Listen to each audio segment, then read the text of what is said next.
travail de lobbying des gens qui s'occupent de ça à la Fédération française de handball. Je les en remercie. Mais à la limite, je dirais, ça m'a pas. Si jamais d'un coup j'apprenais que ce titre m'était enlevé pour être donné à quelqu'un de plus jeune, bon, ça m'empêcherait pas de dormir, quoi, franchement.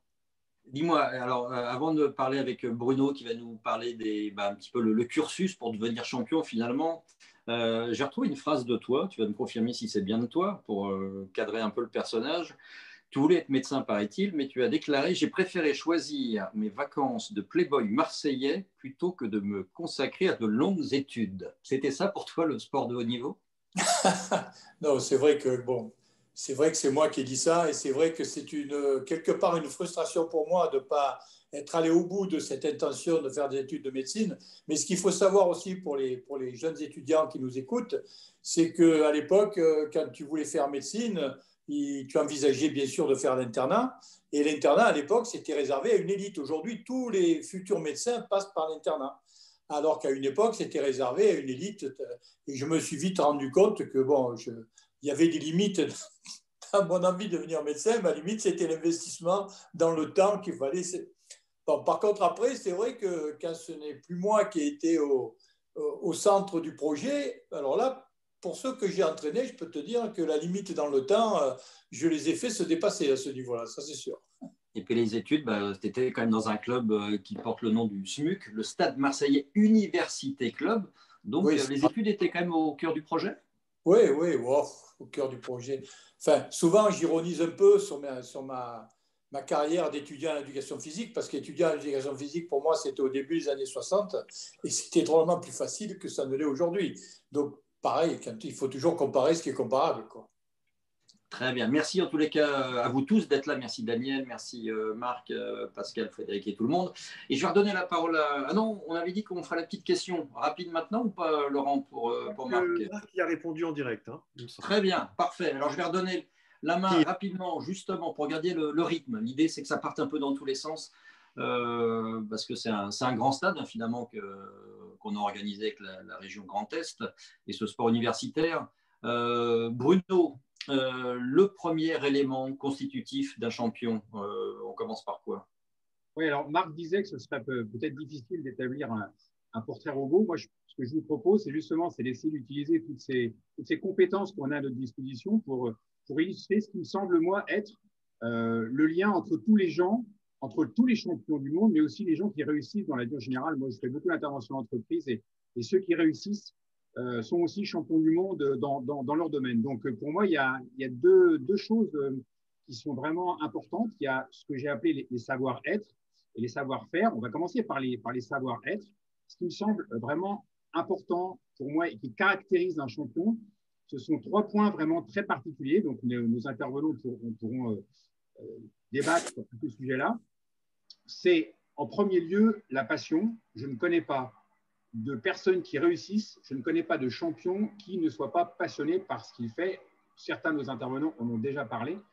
Certes, certains joueurs de haut niveau sont maintenant très riches, mais on oublie souvent qu'au départ, c'était des gamins qui étaient passionnés et qu'ici, ils sont là, c'est parce qu'ils ont, au fond d'eux, profondément ancré cette passion. Le deuxième point, alors je ne sais pas si on voit les 3 points et puis on y reviendra. Non, on peut déjà commencer par passion, parce que passion, par exemple, il faut sortir du lot et je vais me tourner vers Marc Lièvremont, qui était l'aîné d'une fratrie de 8, si je ne m'abuse. On parlait d'une ribambelle d'enfants, mais je crois que c'était aussi le nom de la maison dans le sud de la France. Comment on devient Tu étais l'alpha de toute la famille? C'était toi le chef de meute déjà? C'est comme ça que tu t'es dirigé vers le rugby? J'étais l'aîné en tout cas, et après c'est aussi, il y a des fois il y a des concours de circonstances. Mes parents sont originaires de l'Est de la France, sauf que mon père était militaire, a fini à Argelès-sur-Mer, au sud de Perpignan. Premier jour de rentrée scolaire en CP, mon instituteur est aussi l'éducateur de l'école de rugby.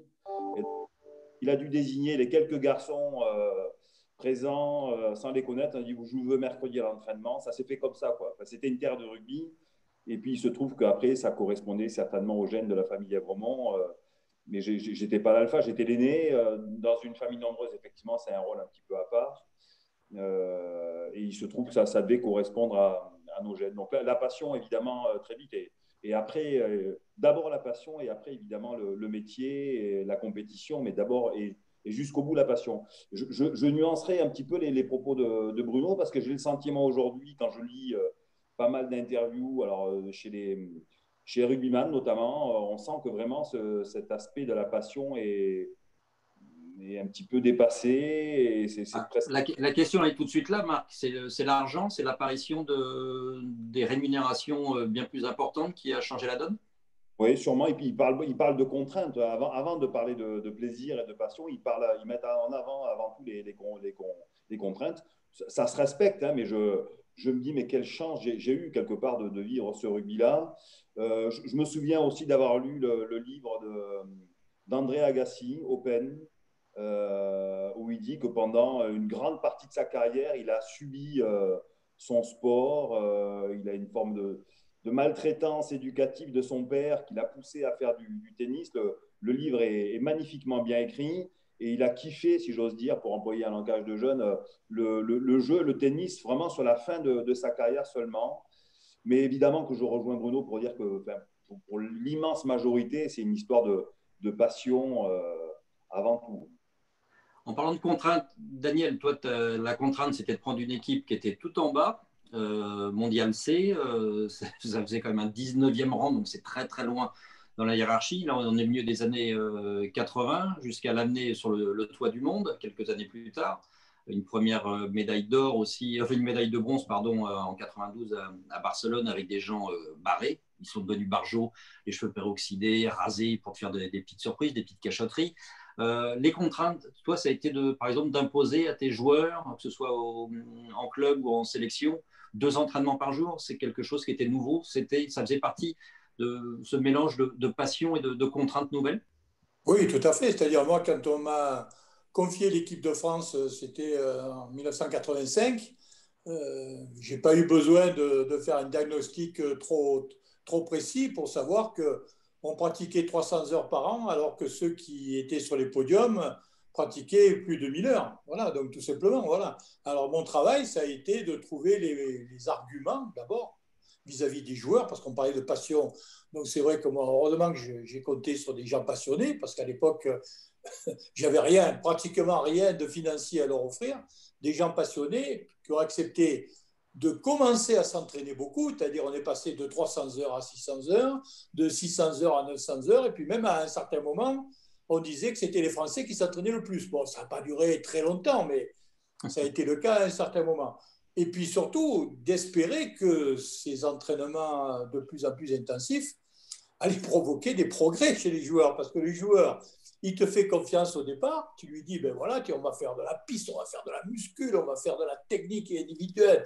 Seulement, à un certain moment, il te dit, ben, j'espère que ça va nous servir à quelque chose, quoi. Et la chance que j'ai eue, c'est qu'à partir du moment où on s'est mis au travail, c'est-à-dire la date, je m'en souviens, c'était fin de l'année 87, eh bien, les résultats ont été progressivement de mieux en mieux. Et à partir de là, je dirais, ben, c'était gagné, quoi. Voilà, la confiance entre le coach et les joueurs était établie.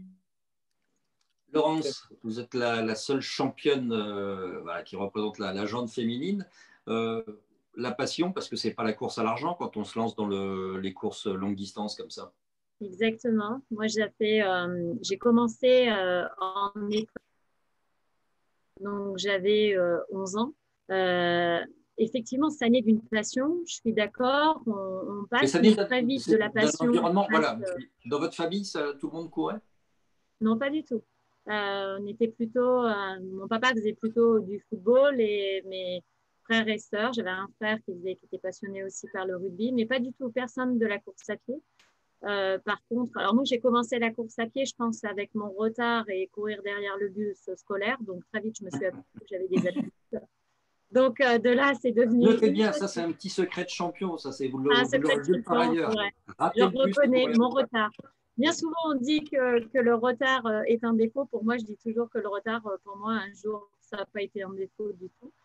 Donc, c'est passé de la passion à la cour de l'école où, effectivement, un professeur a repéré une jeune fille qui pouvait avoir des aptitudes à la course à pied. De ça, il m'a aidé de cette passion à le transformer en un rêve, de regarder un petit peu les autres champions de course à pied et donc les aînés à l'époque et se commençaient à rêver de les voir courir avec un statut d'équipe de France, de courir pour des podiums, de courir pour des médailles, de se dire que un jour j'aimerais avoir pour moi la Marseillaise et ça a été ensuite mon objectif de pouvoir j'étais souvent à côté de mon papa à chanter et à me redresser devant cette Marseillaise et c'est devenu un objectif.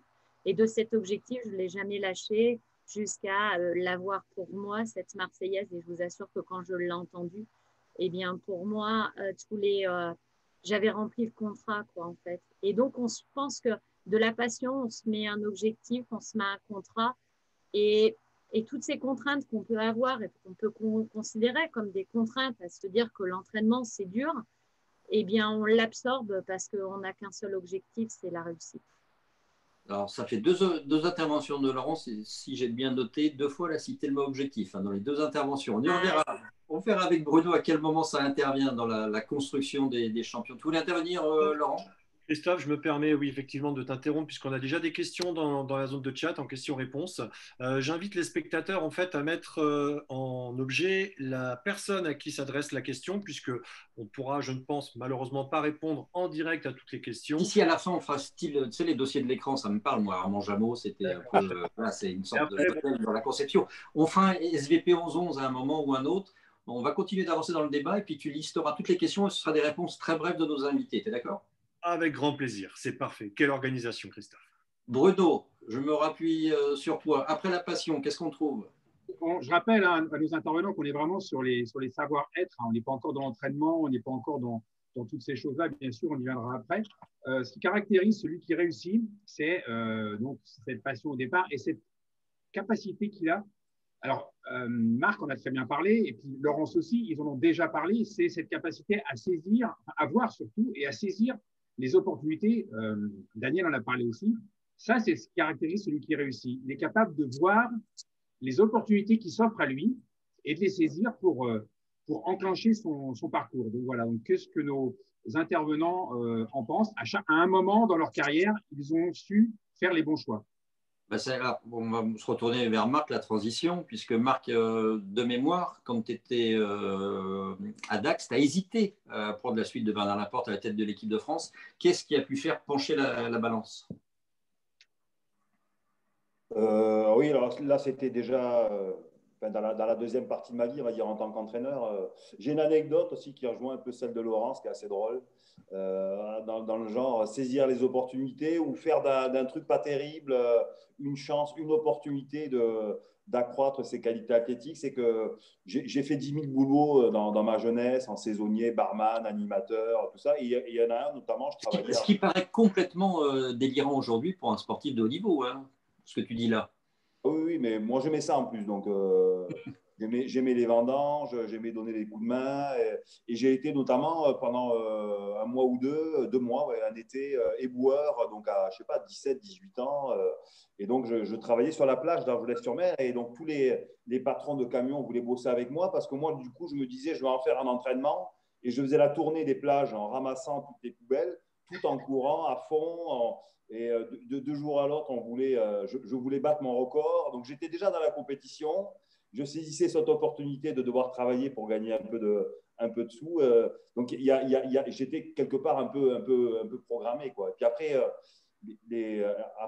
saisir les opportunités, ça a été, mais tu l'as dit tout à l'heure aussi, faire ce choix d'aller en sport-études à Béziers et connaître un grand entraîneur comme Raoul Barrière, faire ce choix d'aller faire… À 15 ans, ce choix, tu le fais tout seul ou il faut vraiment l'assentiment total des parents? Il y a des gens, mais c'est toi qui fais le choix quand même.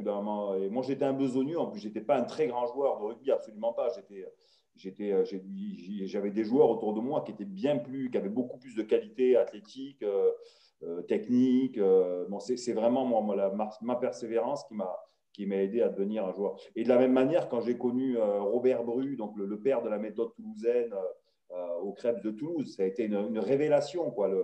Donc, c'est toutes ces rencontres aussi qui font, et c'est savoir saisir ces opportunités.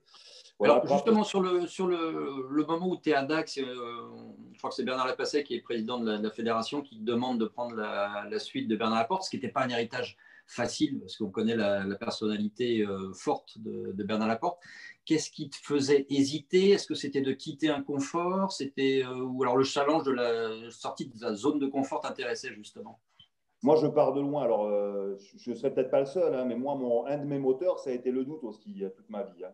Je ne pensais pas que je ferais un joueur de premier plan. Et donc, j'avais un petit gabarit. Et donc, j'étais obligé de tout donner pour gravir ces montagnes. J'ai beaucoup douté. Je m'étais juré de jamais devenir entraîneur, quoi. Et ça a été un concours de circonstances. Alors, certes, à 24, 25 ans, c'était les brevets d'État de l'époque.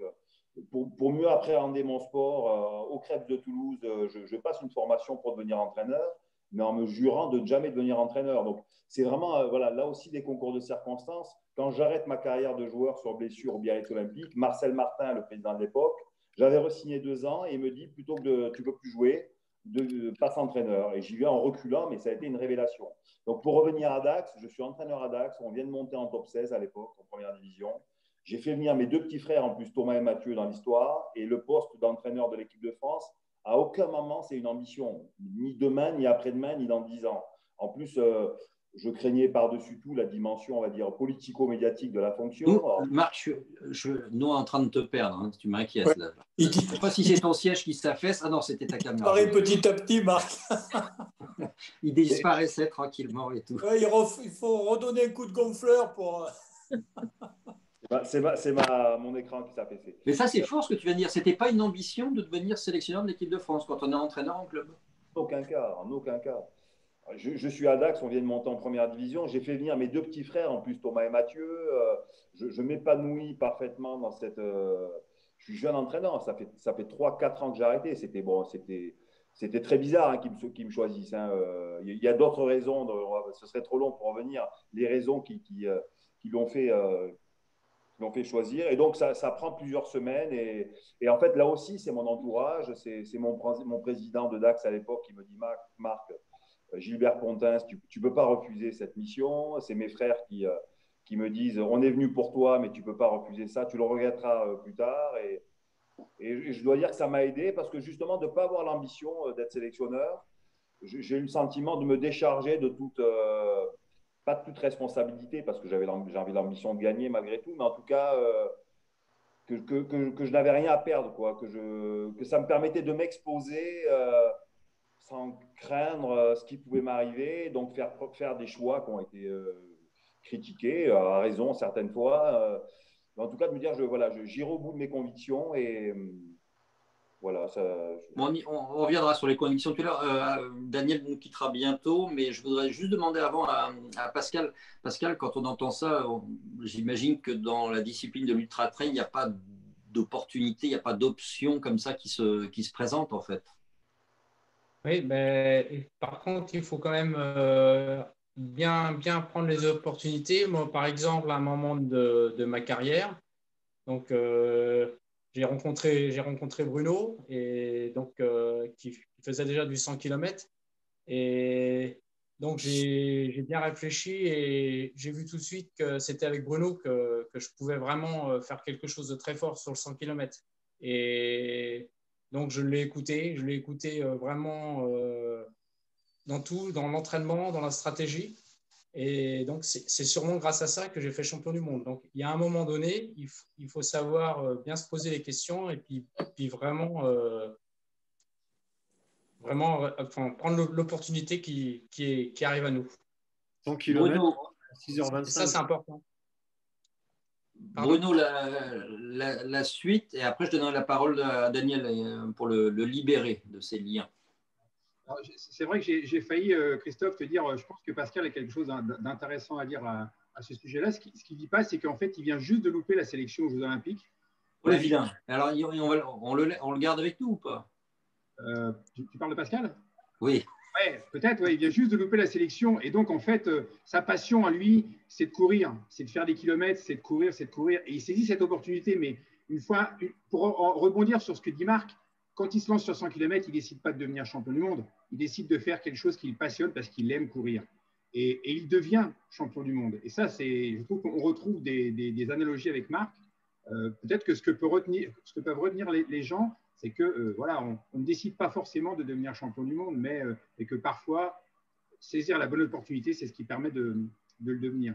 Et le troisième des savoir-être, donc Marc aussi en a parlé, c'est bien parce qu'avec lui, on a déjà tout à l'avance. Merci Marc. Il a parlé de détermination et de persévérance. Et pour moi, c'est le troisième savoir-être qui caractérise le champion, la passion, la capacité à saisir les opportunités. Et cette détermination, cette persévérance, la diapo normalement que je mets quand je fais cette présentation, c'est quelqu'un qui porte un énorme rocher dans une pente. Cette capacité qu'a le champion, celui qui réussit, à ne jamais rien lâcher. Alors, je pense que là, la transition la plus belle, et ce sera le mot de la conclusion pour notre invité, pour le meilleur entraîneur du monde, Daniel Costantini. Il a fallu avoir de la détermination pour faire grandir tous les joueurs que tu as eus. Je pense aux Barjot, les costauds. C'était l'appellation qu'on avait donnée à ces différents champions. Parce que toi, au départ, l'équipe de France, elle joue dans des salles où il y a des trous, il pleut par endroits sur le parquet. Ce n'est pas le plus simple. Oui, non, c'est clair qu'au départ, il n'y avait pas beaucoup d'éléments qui pouvaient donner l'impression à tous ces joueurs de handball, qu'ils soient garçons ou filles, qu'ils pourraient avoir éventuellement un grand destin parce que leurs conditions de pratique étaient complètement insuffisantes. Là, on parle d'athlètes qui sont capables d'aligner des 100 km. Au handball, n'importe qui peut jouer au handball. Même si tu ne t'entraînes pas, tu peux jouer au handball. Bon. Et nous, le paradoxe de cette époque-là, c'est qu'on s'entraînait 2 fois 2 heures par semaine. De temps en temps, on faisait un stage avec l'équipe de France, mais de temps en temps. Hein. Et on voulait battre les Soviétiques, battre les Hongrois, tout ça, les Roumains qui s'entraînaient 1000 heures. Donc moi, dès que je suis arrivé, j'ai dit, mais c'est pas possible, quoi. Ou on est capable de jouer dans la cour des grands et commencer par accumuler les heures d'entraînement sans savoir vraiment que ça allait payer à ce point, ou alors on reste dans notre cours d'école et voilà, le handball scolaire, etc., universitaire, et on n'en parle plus. Donc il a fallu, c'est vrai, que je fasse preuve d'une relative capacité de persuasion pour persuader d'abord la fédération que c'était jouable, parce que la fédération, il fallait qu'elle nous donne des moyens. Ensuite, persuader les joueurs, et je ne les ai pas tous persuadés, puisque quand je suis arrivé à la tête de l'équipe de France en 85, il y a des anciens qui m'ont dit non, moi ça ne m'intéresse pas ton truc. Hein. M'entraîner 2 fois par jour, ce n'est pas possible. Bon, j'ai mon boulot, j'ai ma vie, etc. Donc je suis parti avec ceux qui étaient volontaires, et c'était bien sûr les plus jeunes. Et la chance que j'ai eue, c'est que ces gens volontaires, passionnés, comme tu l'as dit, motivés, capables de saisir cette chance qui leur a été donnée, eh bien, ils se sont transformés progressivement en joueurs de haut niveau. Et au niveau des ambitions, ce qui a toujours été curieux dans mon fonctionnement à moi, c'est que les ambitions très élevées, c'est toujours les joueurs qui les ont eues à ma place. Moi, je n'ai jamais dit… Et c'est-à-dire que je crois que c'est un matin où vous décrochez le match a lieu le matin, un match de classement au championnat du monde, où vous terminez 9e en 90. Ça vous ouvre les portes des Jeux Olympiques à Barcelone. Tu n'as pas d'ambition particulière à ce moment-là? Tu n'as pas d'intime conviction que ça peut le faire?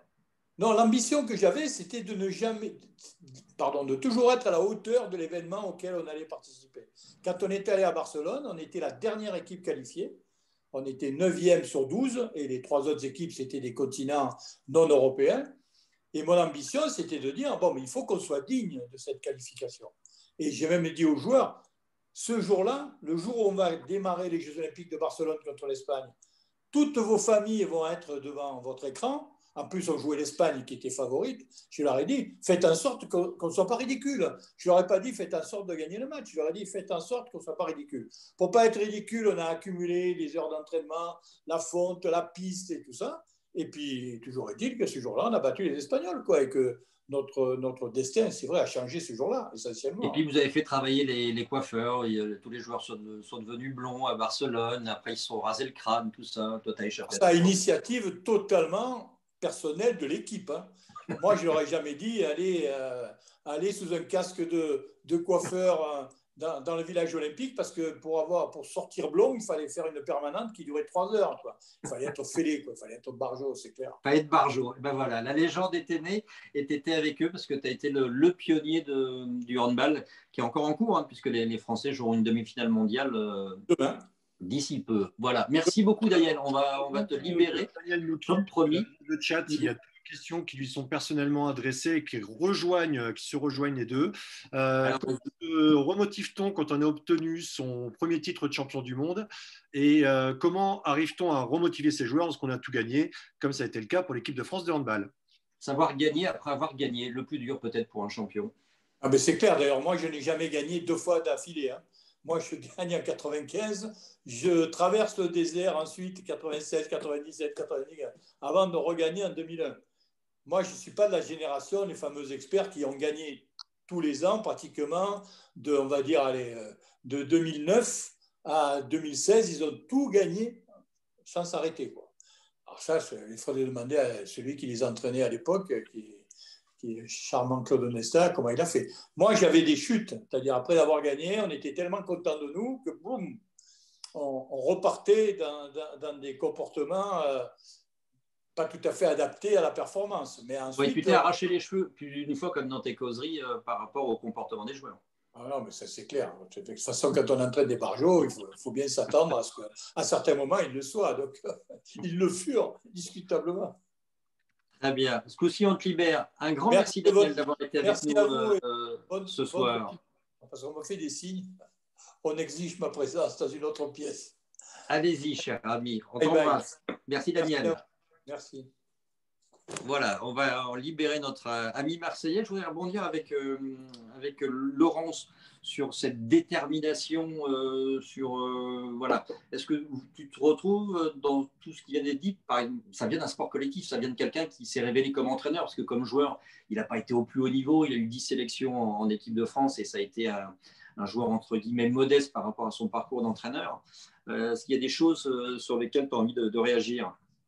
Là où je réagis bien souvent, c'est qu'on parle aussi de déclic. Il y a pas mal de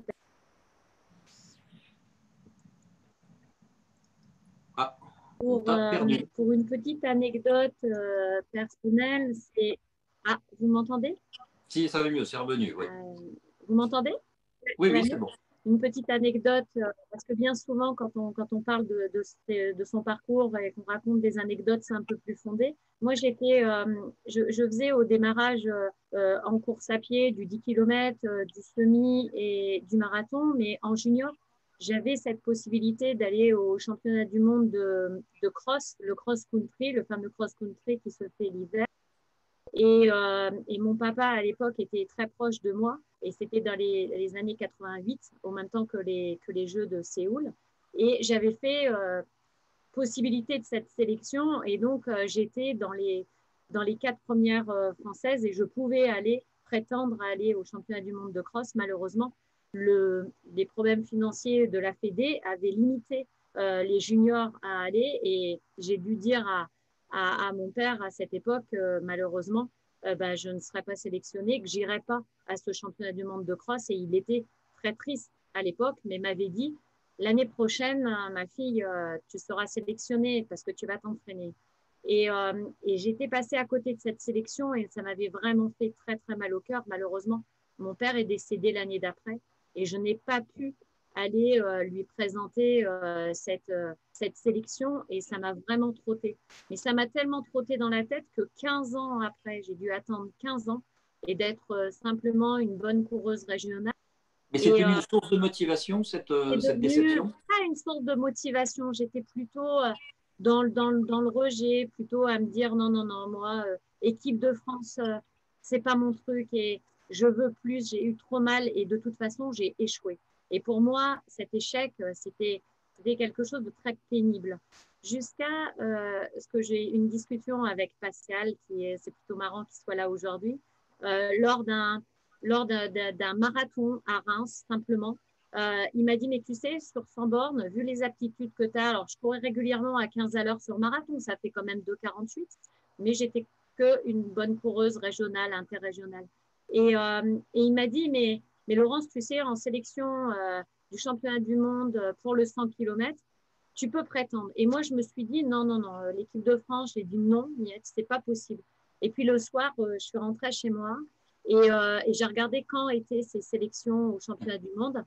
Et j'ai vu, en fait, et je pourrais vous donner la date, c'était le 20 juin 2004. Et le 20 juin 2004, c'était le jour de la fête des pères. Et je me suis dit, à titre posthume, c'est maintenant qu'il faut le faire. Et je me suis entraînée, j'ai eu un déclic, je me suis remise à espérer et me dire, juste parce que je l'ai raté une fois, je ne peux pas la rater la deuxième fois. Et depuis 2004, j'ai enseigné les sélections et j'ai eu cette sélection au championnat du monde qui ensuite, je me suis dit, maintenant, c'est la Marseillaise qui m'a donné ce titre de championne d'Europe et ainsi de suite. Mais les déclics, c'est juste quelque chose d'incroyable et je me suis forgé et mon moral et tout était basé sur ça. Donc, c'est vrai que c'est important cette persévérance parce que quand c'est la différence avec un champion, on peut aller jusqu'à… Alors, on parlait de souffrance tout à l'heure, mais moi, dans la course à pied ou dans n'importe quel sport, la souffrance, elle n'a pas sa place parce que la souffrance, pour moi, c'est quelque chose qu'on ne maîtrise pas, en fait. La souffrance, c'est quelqu'un de malade et il ne maîtrise pas. Et malheureusement, lui, il est vraiment dans la souffrance. Vous comprenez? Moi, j'ai des douleurs. Et les douleurs, moi, je les maîtrise et je me dis, je les accepte. Parce que la souffrance, malheureusement, ce n'est pas ça. Donc, il faut savoir se faire mal pour s'entraîner. Il faut savoir se faire mal et accepter ses douleurs et passer outre et se dire, oui, effectivement, ça passe par là. Et c'est un travail sur soi. Et c'est ce qui nous amène à l'excellence et cette excellence de pouvoir un jour prétendre à un titre. Alors, puisqu'on évoquait… je vais vous donner la parole, Bruno. Il y a la souffrance qui est choisie et il y a la souffrance qui est subie. Dans les hôpitaux, c'est une souffrance qui est subie. Nous, c'est une souffrance. Si on ne peut pas être souffrance, je suis d'accord avec Laurence, pour moi, il n'y a pas de souffrance. C'est une souffrance qui est choisie. C'est différent. Oui, la souffrance qui n'est pas choisie, ça va être la grosse blessure, comme certains, les rugbymen ont pu connaître. Ouais. Mais pour revenir sur 88, aujourd'hui, on a des gens qui font de l'ultra-trail, qui font des compétitions hyper dures au mal. 88, moi, je suis à Séoul pour mes premiers Jeux Olympiques en tant que journaliste. Et je suis malheureusement, ou heureusement, je ne sais pas comment le vivre aujourd'hui, présent sur la ligne d'arrivée du 100 mètres lorsque Ben Johnson passe avec son doigt comme ça. Et quand on voit tout ce qu'il y a eu derrière, voilà, vive le sport propre. Bruno, à toi d'enchaîner. Mais je ne sais pas si c'est un bon ou un mauvais souvenir, comme la main de Maradona. Voilà, il y a des choses comme ça. Ça pourrait être marrant de faire un petit sondage. Bruno, la suite de notre webinaire. Ben Johnson, en tout cas, pour moi, ce n'est pas un bon souvenir du tout. Non, donc, mais c'est d'avoir été là. Allez, on enchaîne. Des savoir-être, donc passion, opportunité, détermination, persévérance. Maintenant, on va être plus dans le cœur de l'action. On va être dans les savoir-faire. Et il y a encore une fois, c'est un trépied. Il y a 3 choses qui caractérisent, selon moi, le champion de ce point de vue-là. Donc, on va les prendre un par un, si tu es d'accord, Christophe. Je dirais le point numéro 1, c'est celui sur lequel tout le monde est d'accord. Ce sont les qualités physiques. Tout le monde va… Alors, ce qu'on va faire, tu vas donner les 3-4 têtes de chapitre et on va revenir sur chaque. OK. Donc, le trépied de la performance, pour moi, c'est facile à se rappeler. J'ai utilisé des termes qu'on puisse se rappeler facilement. C'est qualité.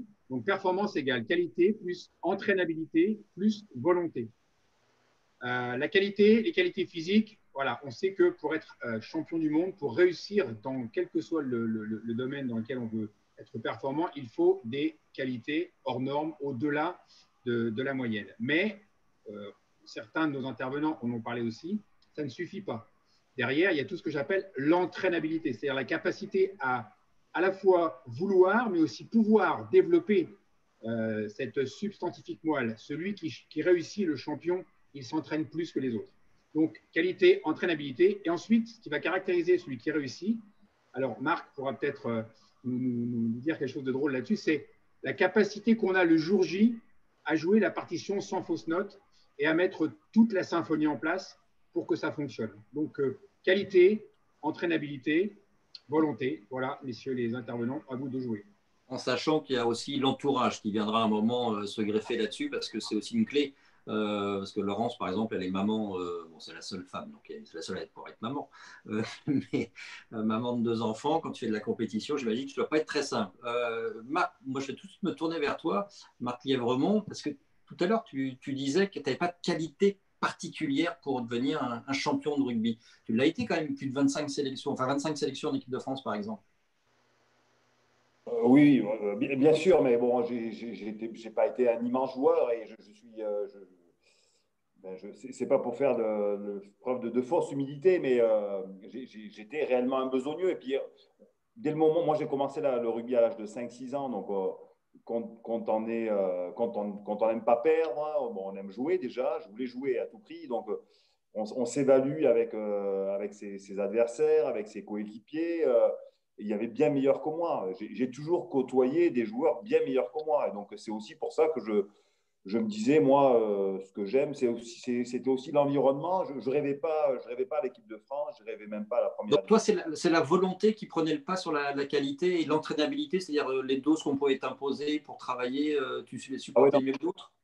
Oui, ça oui. Mais je reviens, je fais une petite aparté par rapport à ce que disait Laurence, le rapport à la douleur, qu'elle me contensait, à quel point il faut se faire mal.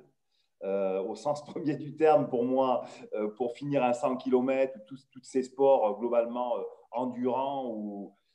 Enfin, c'est sidérant. Déjà de dire que ce n'est pas de la douleur, c'est un discours à part quand même. C'est un discours que ne tient pas quelqu'un de normal. Déjà, la formulation de cette phrase de dire la douleur, c'est les gens qui sont blessés, qui sont sur les.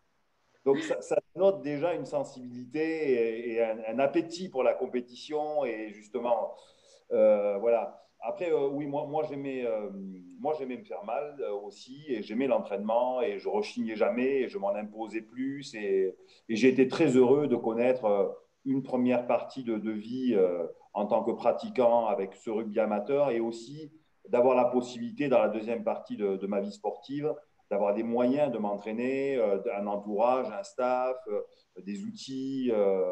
Et de mémoire, Marc, en 99, tu as failli manquer l'aventure Coupe du Monde, un peu comme d'ailleurs Benazi 4 ans plus tôt pour cause de blessure. Il a fallu travailler plus dur pour revenir. Oui, je remercierai jamais d'ailleurs les sélectionneurs, suffisamment les sélectionneurs de l'époque parce qu'ils m'ont pris alors que je n'avais pas rejoué depuis 4-5 mois, je m'étais fracturé la clavicule. Et donc j'ai démarré la préparation, j'avais encore très mal à l'épaule. Bon, pour plaquer, je savais un peu faire, ça aide un peu l'épaule. Donc c'était un peu compliqué. Et en cours de compétition aussi, là aussi, hein, c'est pas que du hasard parce qu'en demi-finale, je me donne une déchirure musculaire aussi. Je sors en cours de match et donc je suis a priori condamné à ne pas jouer la finale. Et le médecin a fait quelque chose d'assez incroyable. Il m'a fait passer une échographie et il ne m'a pas dit que j'avais une déchirure. Il m'a dit que c'était juste une contracture. Il a fait la radio placebo en fait. Ouais, c'est ça, parce que sinon, j'aurais pour me dire, pour pas que je doute. Donc voilà, c'est aussi des fois, mais je pense que c'est aussi des choses que je me suis gagné quelque part par mon comportement. Donc, quand je dis qu'il n'y a pas que du hasard, la persévérance, cette extrême volonté. J'ai parlé d'humilité aussi, bon, le propre des grands champions aussi, pour beaucoup en tout cas, et pour ceux que j'ai côtoyés en rugby, des gens comme Thierry Dussautoir, comme Johnny Wilkinson, c'était des gens qui avaient des qualités extraordinaires, mais qui n'avaient peut-être pas les plus grandes qualités, mais qui faisaient preuve d'humilité à un point que c'est assez incroyable en termes de remise en question permanente. Il y a des exceptions là aussi hein, pour avoir. Oui, alors, dans le foot, il y a Zlatan Ibrahimovic dont tout le monde parle en ce moment.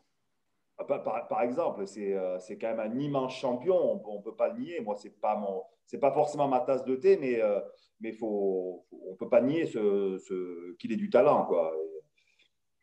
Je voudrais me tourner vers. Alors, je voulais poser la question à Pascal, parce que c'est lui qui a décelé les qualités, tes qualités, Laurence, sur les longues distances, si j'ai bien compris. Tu te retrouves dans quoi, toi? Qualité, entraînabilité, volonté, tu en as déjà beaucoup parlé. Entraînabilité, ça veut dire aussi, c'est d'accepter qu'un entraîneur qui court moins bien que toi, j'allais dire presque par définition, va t'imposer des séances et tout auquel lui ne va pas s'astreindre. C'est cette capacité à écouter l'autre et à accepter des conseils, des directives même. Oui, mais ce qui se passe, c'est que Bruno, à ce moment-là, était aussi en équipe de France et donc il faisait les mêmes séances que moi, peut-être pas au même rythme, mais bon, il était aussi. Ah, on a perdu c'est toi, Pascal, on a perdu ta caméra. Ben oui, ben je ne sais pas comment. Moi, j'ai une page blanche avec des questions, alors je ne sais Ah bah tu pas. écris avec un stylo, c'était une page Oui. blanche, c'est le Euh, c'est les angoisses de la page blanche. ouais, alors je ne sais pas où j'appuie. Ah, voilà, c'est Ah bon. voilà, Ça t'es doit- revenu, ça doit t'es être bon. revenu. Après, je redonne la parole à Laurence. Oui. Donc, avec Bruno, de toute façon, on s'entraînait ensemble. Donc, il y avait. Ah, ben mince, excusez-moi, mais j'ai encore perdu le. Je pense que c'est quand il y a un sondage qui apparaît apparemment. Voilà, c'est pour ça, ouais, il y a un sondage. Ouais. Donc, de toute façon, c'était les mêmes entraînements. Donc, ça, c'était pas ça qui jouait. Mais pour ma part, non, j'avais certaines petites qualités, ça c'est sûr, mais je pense que ma grande qualité, c'était de pouvoir bien m'entraîner, de m'entraîner dur, de ne pas être souvent blessé. Parce que de toute façon, pour progresser, c'est ça, c'est qu'il faut que l'entraînement il soit sur une durée importante. Autrement, ben, dès qu'il y a des blessures et tout, je ne dis pas qu'on repart à zéro, mais c'est assez difficile. Donc moi, j'ai eu de la chance d'avoir un corps ben, qui supportait bien les charges de travail. Donc je pense que ça a été vraiment ça le principal pour moi. Laurence, l'acceptation des directives des coachs, justement, c'est vécu comment? Oui, bien. Je pense que c'est un binôme entre l'entraîneur et l'athlète. C'est voilà, c'est souvent une histoire, c'est vraiment une histoire de binôme et de confiance. Parce que bon, du reste, quand on change d'entraîneur, c'est que quelque part, il y a une petite fracture entre l'athlète et le coach. Mais Tu as toujours choisi ton entraîneur ou tu as subi, entre guillemets, un entraîneur et finalement tu as fini par apprécier le travail proposé? J'ai toujours, à partir du moment où j'ai eu plusieurs entraîneurs, mais cependant, à chaque fois, j'étais facile à entraîner, moi. Je pense que j'étais facile à entraîner dans le sens où, à partir du moment où on me proposait un résultat, quelque part, j'étais prête à m'engager dans le travail qu'il fallait accomplir pour obtenir ce résultat. Donc, je pense que j'étais plutôt une athlète facile à entraîner. À la limite, je suis peut-être meilleure athlète que dans la vie, où c'est sans doute, avec mon caractère, ressurgit plus sans doute à mon quotidien que plus dans l'athlète. Ouais.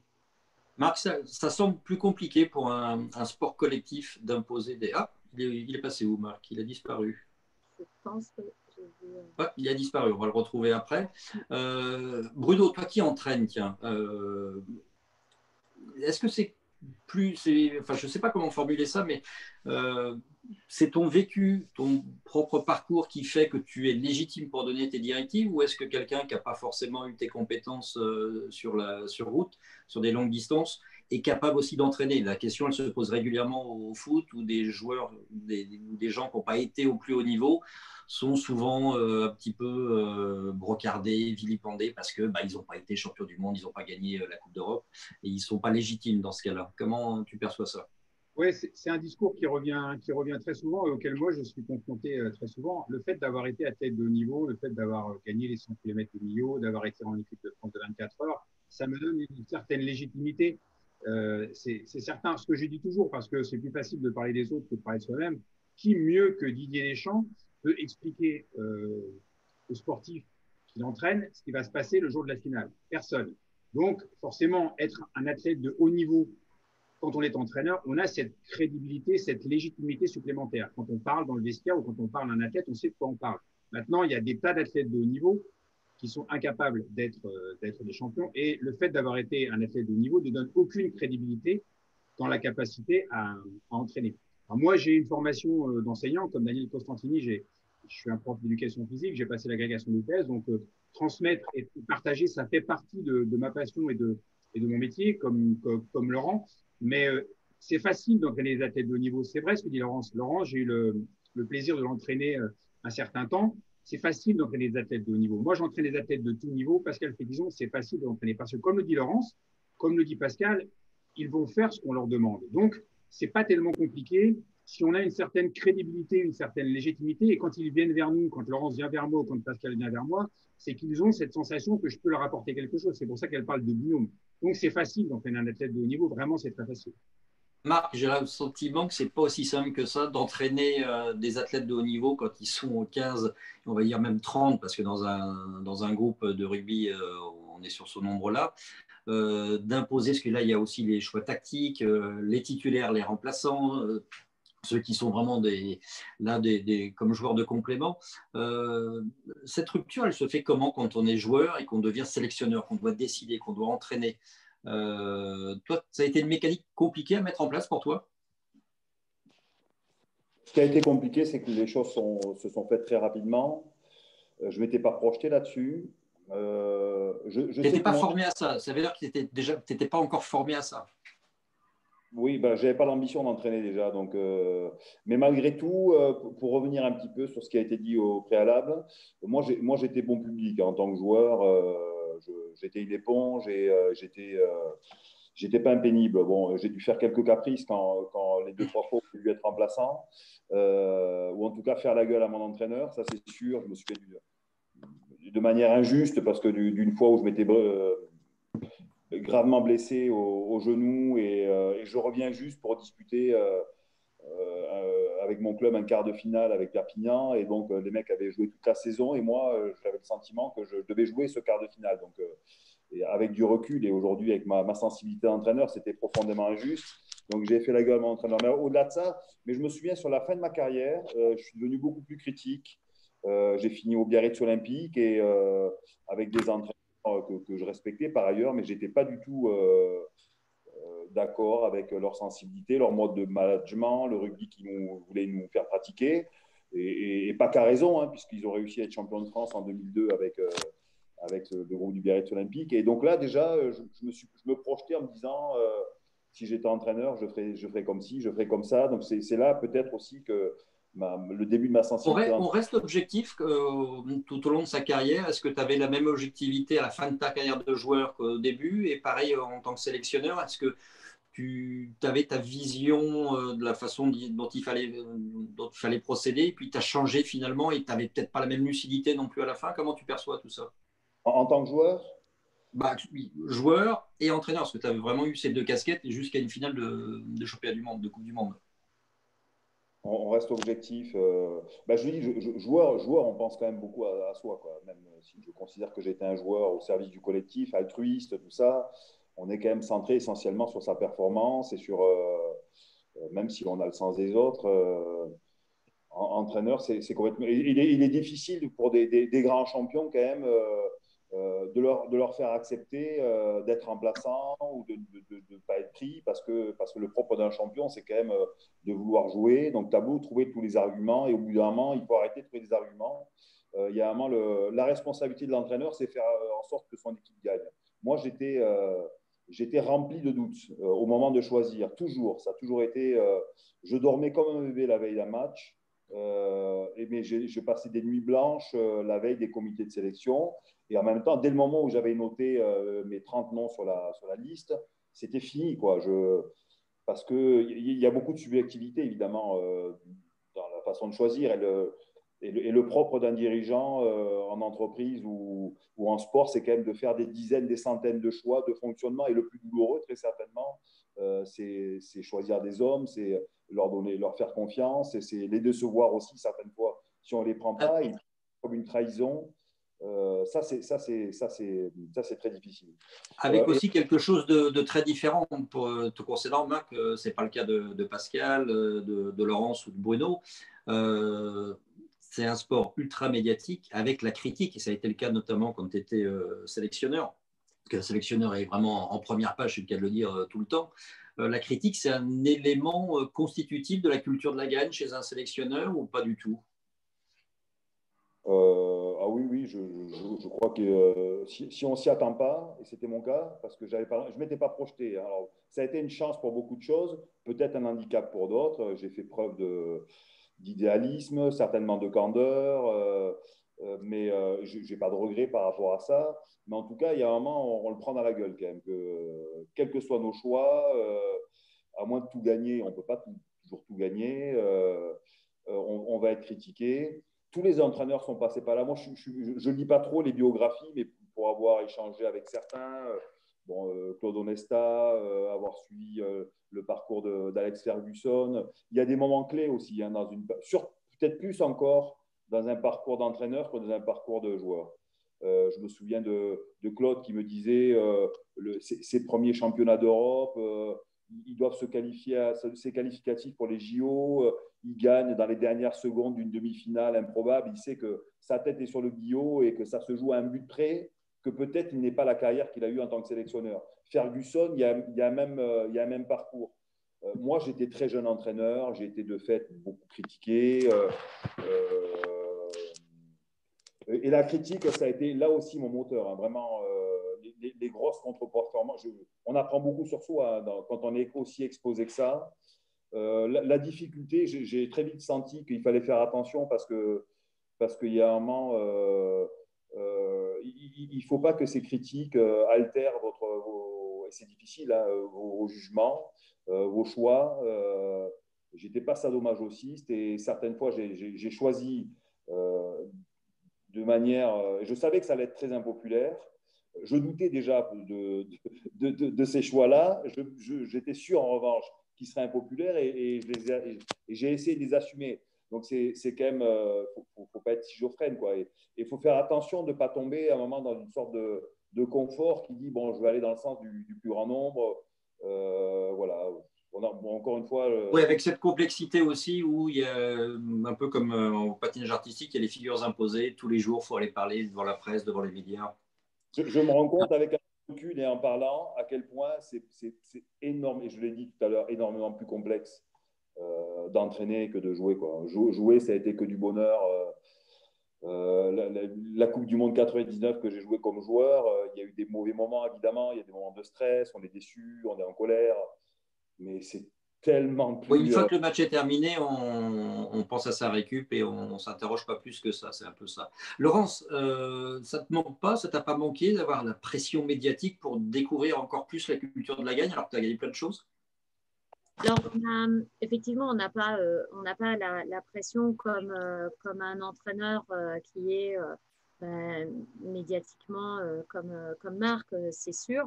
Ça évite d'être un punching ball un jour parce que c'est sûr qu'on doit prendre des coups et des coups violents et c'est ce qui fait de lui son charisme quelque part parce qu'il faut avoir du charisme aussi en étant entraîneur. Et je pense que l'entraîneur, la différence, c'est qu'il prend les coups pour l'athlète et pour lui. Alors que l'athlète, quand il est tout seul, il prend les coups que pour lui. Donc là, c'est sûr que le binôme, là, il marche plus comme quand on est entraîneur. Par contre, effectivement, on a quand même la pression, on sait se la mettre de toute façon. Et puis, il y a cette pression qui vient aussi dans son domaine, parce qu'on est tous dans un domaine, effectivement, là, c'est un peu plus médiatique, parce que c'est un domaine où effectivement, le rugby est plus connu. Mais nous, dans la course à pied, on a aussi notre domaine où on est attendu aussi par d'autres athlètes qui savent bien et d'autres entraîneurs qui va faire qu'on va avoir ou pas cette sélection. Donc, on est aussi dans notre sport individuel, dans un combat perpétuel avec nos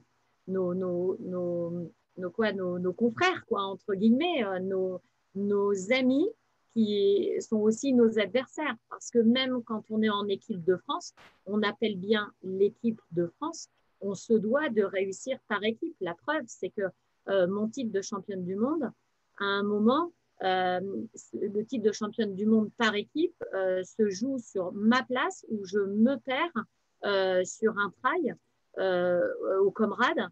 Et là, il y a 2 Italiennes qui me passent et je me dis, mais si le titre, on le perd, c'est juste de ma faute.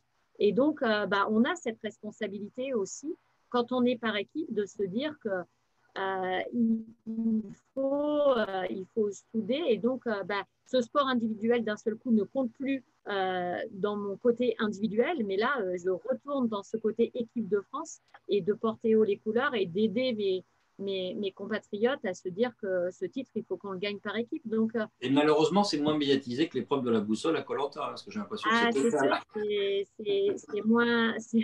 c'est moins médiatisé et quelque part, c'est un peu dommage. Mais quand je vois, par exemple, que la marche n'était pas trop médiatisée et qu'un garçon comme Johan Diniz a réussi à médiatiser correctement la marche, et ben, parfois, il y a des sports qui sont un peu dans l'ombre, qui deviennent juste parce qu'il y a une personne d'exception ou qui après, a c'est le charisme, la personnalité qui va faire que les médias vont s'y intéresser. Les médias vont s'intéresser. Donc, effectivement, en course à pied, vivement qu'ils s'intéressent, mais ça va venir. Bruno, j'aimerais qu'on parle, on l'a commencé à l'évoquer tout à l'heure, de l'entourage. Quand on fait des courses de grands fonds comme vous faites, et on parle aussi avec Marc bien évidemment, c'est pas comme d'aller faire un squash, ça prend pas 1 heure. Donc ça veut dire que l'entourage, il est important, que ce soit pour la logistique, pour aider au quotidien, pour l'entraînement justement, parce que ça nécessite, j'imagine, des doses d'entraînement assez énormes. Oui, et là, on va rejoindre une autre thématique qui est celle de dire qu'on ne peut pas réussir si on n'est pas bien entouré. Donc, le champion, il a des qualités physiques exceptionnelles. Je n'ai jamais entendu un champion ne pas dire ce qu'a dit Marc, c'est-à-dire que moi, j'ai toujours croisé des gens plus doués que moi. Mais tout le monde l'a dit. Platini l'a dit, Zidane l'a dit. Tous les joueurs tous les sportifs vont vous dire un jour, moi, j'ai croisé des gens bien plus doués que moi, sauf que celui qui est champion, c'est le plus doué qui travaille le plus. Et ça, je voudrais vraiment insister là-dessus. Le plus bel exemple, au foot, c'est Jean-Pierre Papin qui passait beaucoup de temps après la séance collective à faire des reprises de volée pour faire les célèbres papinades dans la foulée. Hein. Alors moi qui fait partie de la génération Platini, Platoche, il restait le dernier sur le terrain, il mettait ses... Non, c'était pour boire du fruité, c'était pas les mannequins en mousse, c'était pour boire du fruité parce que c'était plus musclé à l'époque. C'était pour ça. Et il tirait des pénalités pendant des heures, et il tirait des coups francs pendant des heures. C'était le plus fort, il avait une main à la place du pied, mais ça n'empêchait pas de travailler. Mais ça ne peut pas se faire tout seul, je veux dire. Alors là, pour le coup, il avait des copains, mais quand on parle de l'entourage, alors c'est les choix de carrière, on pourra parler avec Marc de choix de club ou de choses comme ça, mais là, il faut aussi avoir des gens en appui pour pouvoir être libre, parce que quand on veut faire du sport de haut niveau, il faut être libre dans sa tête aussi. Oui, voilà, c'est ça. C'est tout ce qui va nous permettre, à nous, à sportifs de haut niveau, de nous concentrer uniquement sur l'entraînement et sur ce qu'on a à accomplir. Marc le disait tout à l'heure, hein, un sportif de haut niveau, c'est un ego. Il faut avoir de l'ego, il faut être centré sur soi pour réussir. Sinon, on ne peut pas réussir si on n'est pas centré sur soi. Donc l'entourage, la capacité de bien s'entourer et d'avoir autour de soi les bonnes personnes qui vont nous aider dans ce parcours, c'est aussi ce qui va faire la qualité d'un champion. Les grands champions savent s'entourer. Alors, en fonction de la discipline qu'on va pratiquer, l'entourage sera différent. Nous, en équipe de France de 200 km, oui, on a besoin d'avoir les coachs qui sont là pour préparer toute la logistique, les bidons, l'hydratation. L'alimentation est très importante quand on court un 100 km. Moi, j'ai fini ma carrière sur 24 heures. Donc, vous imaginez que quand je partais pour courir 24 heures, donc plus de 240 km, je remettais entre les mains de mon coach pratiquement 24 heures d'alimentation, de conseils, d'accompagnement. Soyons précis, 242 km, 382 mètres. Oui, c'est ça. Alors, oui. Et, rien que d'y penser, c'est un truc. Je ne sais même pas si les voitures électriques, elles font à peu près ça maintenant. Ça fait 6 marathons de suite en 4 heures. Ça parle aux gens parce que souvent, 242, ils ne se rendent pas compte. Avec Laurence, avec Pascal, on parle de 100 km, mais les gens disent « Ah oui, vous courez 100 km par équipe, mais donc vous êtes plusieurs à faire 100 km dans l'équipe. » Ah non, on court tous. Marc, ça t'évoque quoi, faire 242 km d'affilée en courant? Moi, j'aime l'endurance et… Mais ça te fait rêver, toi qui as été champion, ça te fait rêver d'entendre des gens comme ça, passionnés, qui se dépassaient, puis voilà, heureux d'y arriver, pas pour la gloire, parce que personne, entre guillemets, les connaît dans le grand public du sport. Ouais, moi je connais ça, pas au haut niveau, mais j'aime ça. J'aime la randonnée, j'aime me faire mal. Je suis allé randonner cet après-midi encore dans l'arrière-Pays Basque. Et avec mes frères, quand on part randonner en montagne, on n'a pas Tu as besoin de été se monter la Rune. Non, c'était les Trois Couronnes. C'est encore plus joli, moins haut, mais très, très beau. Mais et des fois, on est avec mes frangins, on est en bas d'un col et on lève la tête, il y en a un qui est devant et on voit un petit groupe qui quasiment arrive au col. Et là, il y en a un qui part et on finit, on est à l'agonie, mais on sait qu'on veut arriver avant les gens. Et donc, cette idée de se dépasser, enfin, c'est monstrueux, effectivement, courir plus de 200 km, des ultra-trails, tout ça. J'ai beaucoup d'admiration pour ces gens-là. J'en suis bien incapable, mais oui, j'ai beaucoup de respect. Mais je comprends ça, je comprends ce plaisir de se dépasser. Pascal, c'est une vie de célibataire d'être champion longue distance?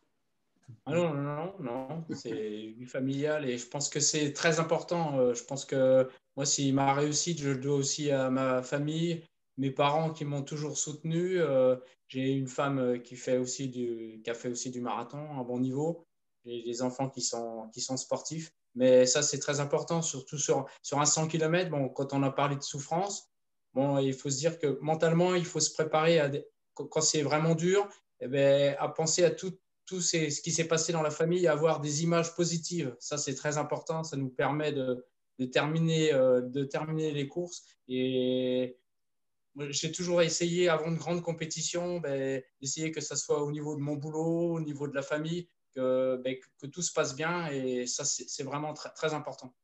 Mentalement, c'est important. Oui. Laurence, ma question n'est pas très originale puisque tu es maman. J'ai regardé les dates, par exemple, quand tu es championne d'Europe du 100 km en 2007. Les enfants, eux, ils sont nés en 95 et en 2000. Là, il y avait, alors, on parlait d'opportunités, d'options, on parle d'entourage, il y avait il y a plein de facteurs réunis. Faire des enfants quand on est sportif de haut niveau, c'est compliqué, mais après, de continuer à faire du sport de haut niveau quand on les a, comment on gère? On les fait participer. On les fait participer par plein de choses parce qu'il faut les intégrer. En tout cas, moi, c'était mon point de vue. Je me souviens qu'en 2007, quand je fais championne d'Europe, j'avais demandé à mes enfants de m'écrire des petits mots que je ne connaissais pas, que je ne savais pas. Et j'ai mis ça sur mes bouteilles de ravitaillement. Et je leur ai dit, vous savez, tous les 5 kilomètres, on a les ravitaillements. Et je ne savais pas ce qu'ils m'avaient écrit sur mes bouteilles. J'avais laissé. Et j'avais le plaisir à chaque fois de découvrir un petit mot de mes enfants sur les bouteilles attachées de mes ravitaillements. Ce qui m'a permis plaisir ou force mentale, Laurence? Force mentale. C'était le côté plaisir de découvrir. J'étais à chaque fois, je me dis, qu'est-ce qu'ils vont mettre au prochain ravito? Et voilà. Et les kilomètres se sont enchaînés. Je pensais, j'avais les yeux rivés sur la montre, le cœur avec mes enfants, la tête dans les étoiles en me disant que j'allais battre leur record de France. Et donc, en fait, ce record de France, je l'ai eu, à chaque fois, je l'associe à toute cette façon de faire et d'avoir construit cette course parce qu'à l'époque, je l'avais construit avec Dominique Chevelier qui m'entraînait et qui était mon conjoint à l'époque. Et donc, du coup, on avait construit cette course et je lui avais dit, j'ai besoin d'avoir une motivation supplémentaire et je vais demander aux enfants de me mettre ces ravitaillements. Et c'est vrai que ça m'a fait vraiment du bien. Donc, s'entraîner le matin à 6 heures du matin pour ne pas les réveiller, partir sur un tapis d'entraînement dans le garage, il fait froid, on n'a pas envie, après se dépêcher de les emmener à l'école. Je travaille parce que je ne suis pas professionnelle, donc j'étais commerciale dans la grande distribution. Donc, je faisais aussi 35 000 km à l'année, donc en voiture. Donc, c'est vrai que c'est… Feignante, tu ne peux pas les faire à pied, toi qui cours partout. C'est une organisation. C'est une organisation et surtout, il faut bien cloisonner. Voilà. On sait qu'il n'y aura pas d'apéro trop avec les amis. On sait qu'à 50 ans, on rattrapera tout ça. Et je peux vous dire que je l'ai rattrapé. Donc, et j'en suis fière. J'habite quand même en Champagne-Ardenne, il ne faut pas oublier. Donc, ça pétille.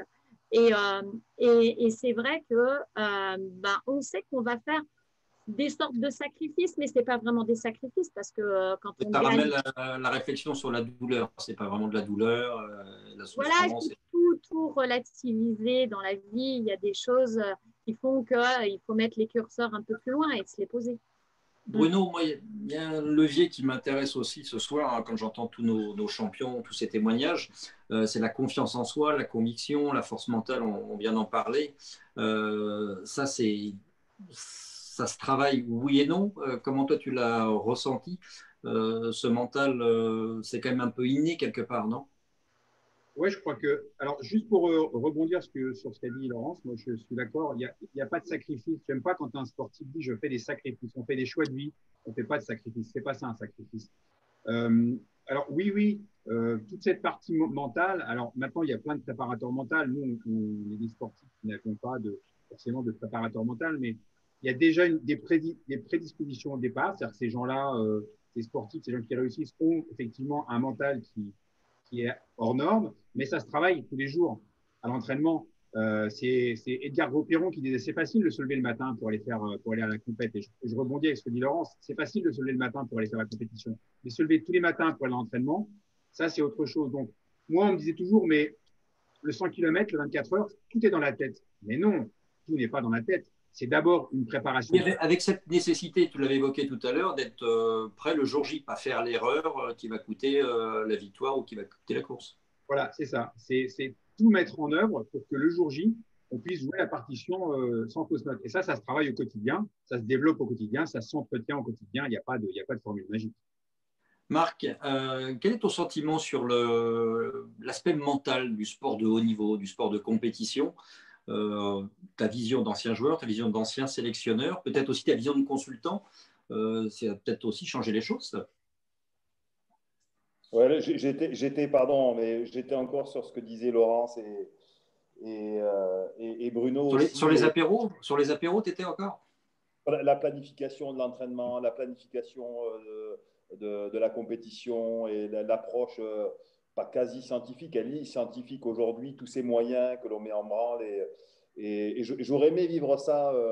Ça on le vit quand on est sportif, issu d'un sport collectif, mais c'est encore beaucoup plus le cas quand on est sportif individuel.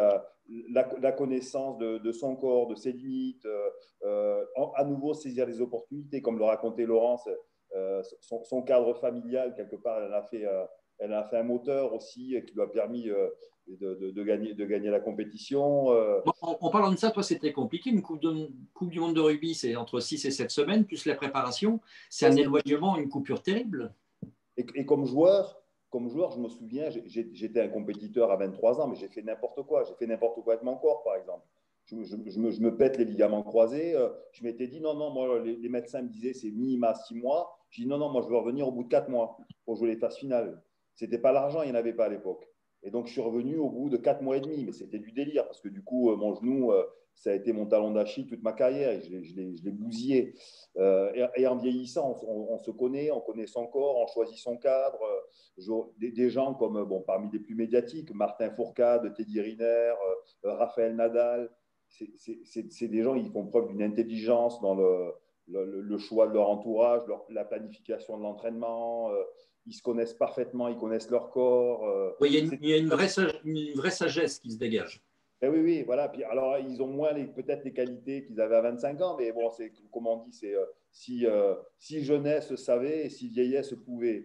Et effectivement, comme entraîneur, alors la planification d'une Coupe du Monde, je l'ai vécu comme sélectionneur, mais ça nous a pris 4 ans, quoi.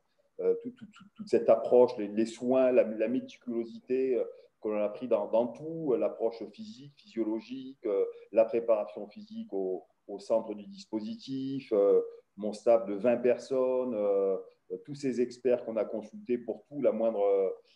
c'était passionnant. Et on sait, et je trouve que ce qui est génial, c'est ce contraste entre une planification militaire extrêmement carrée, et on sait que dès que la compétition va démarrer, ça va être un énorme bordel, quoi. Et donc, il va falloir, mieux on sera préparé, mieux on sera capable de gérer les aléas, les soucis, les blessures, les contre-performances.